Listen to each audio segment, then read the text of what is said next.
ng bayan, maasahan anumang panahon.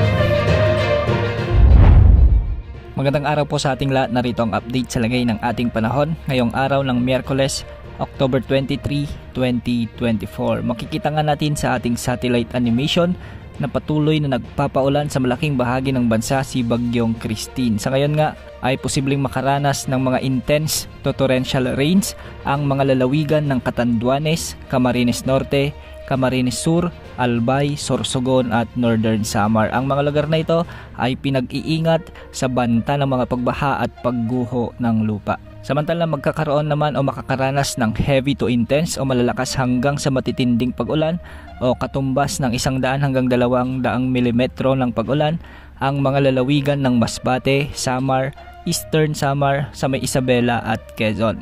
Posible rin ang mga flash floods o landslides sa mga lugar na ito.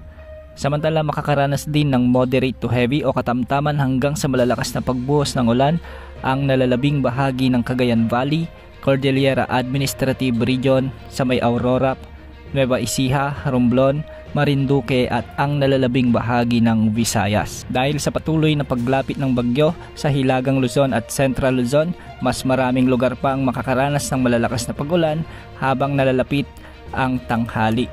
Ayon sa forecast track na inilabas ng Pag-asa, patuloy na kikilos si Bagyong Christine sa Hilagang Kanluran hanggang sa maglandfall ito sa bahagi ng Isabela o di kaya naman ay sa northern part ng Aurora.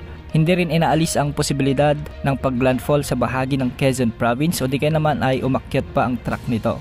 Dahil nga sa cone of uncertainty, dapat paghandaan ng mga lugar na ito ang posibleng pagtama ng bagyo.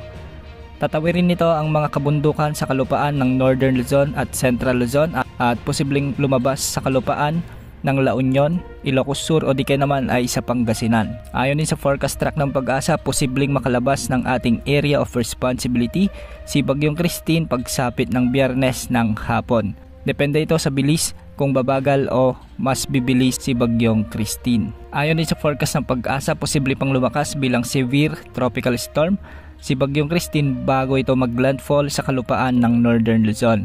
Posible itong humina habang tinatawid naman ang makalupaan ng Northern Luzon. At pagdating nito sa may West Philippine Sea, posible itong lumakas at posibleng umabot muli sa typhoon category. Sa ngayon po, pinag-iingat na po natin ang lahat sa posibleng banta ng malawakang pag-ulan at malawakang pagbaha sa bansa dahil napakalawak ng bagyong ito. Yan muna ang latest sa lagay ng ating panahon. Ito po ang weather update ng bayan, maasahan na anumang panahon.